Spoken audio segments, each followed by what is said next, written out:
Buildings are very static. Today's buildings are all around standardization. We spend 90% of our time indoors. We have these environments that really do not change or provide information or the conditions or the situations for their users.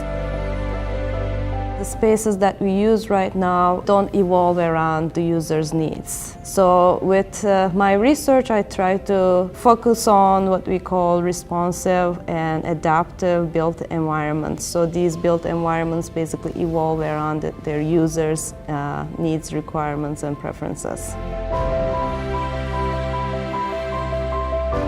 So one of the projects that we recently started is how and if building attributes impact occupants' evacuation and shelter behavior during extreme events like fires, and it could be something related to terrorist attacks and such.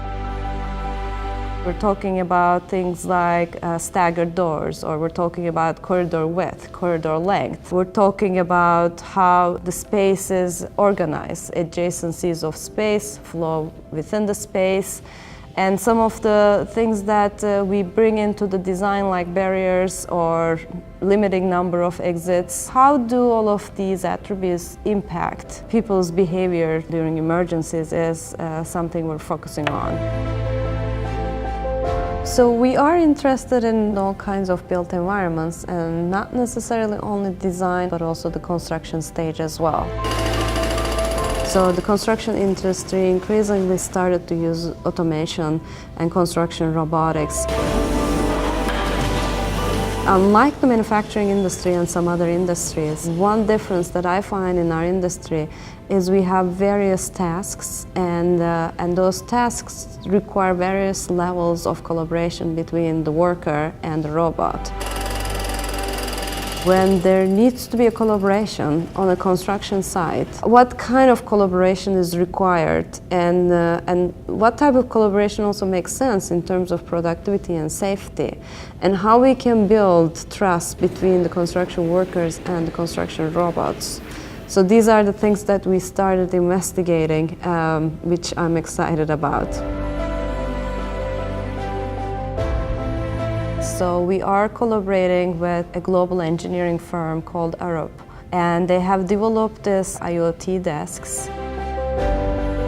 We're in the process of building this desk here at USC, and we will be monitoring office users' thermal comfort, visual comfort, how they're using their appliances.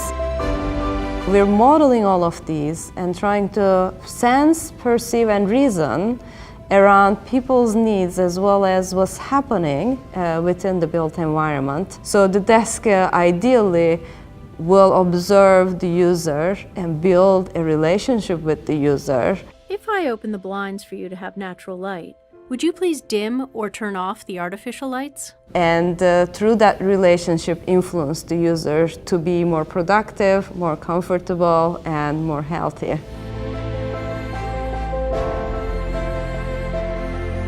I strongly believe in the near future our buildings are going to be less static and more dynamic. I see walls that are movable, that provide different space configurations for different functions to take place, changing their lighting and thermal properties based on what's happening within the building, as well as buildings with persona, buildings that can build relationships with their users.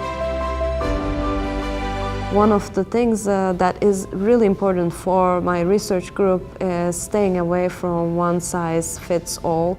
I'm more interested in moving away from that standardization towards personalization.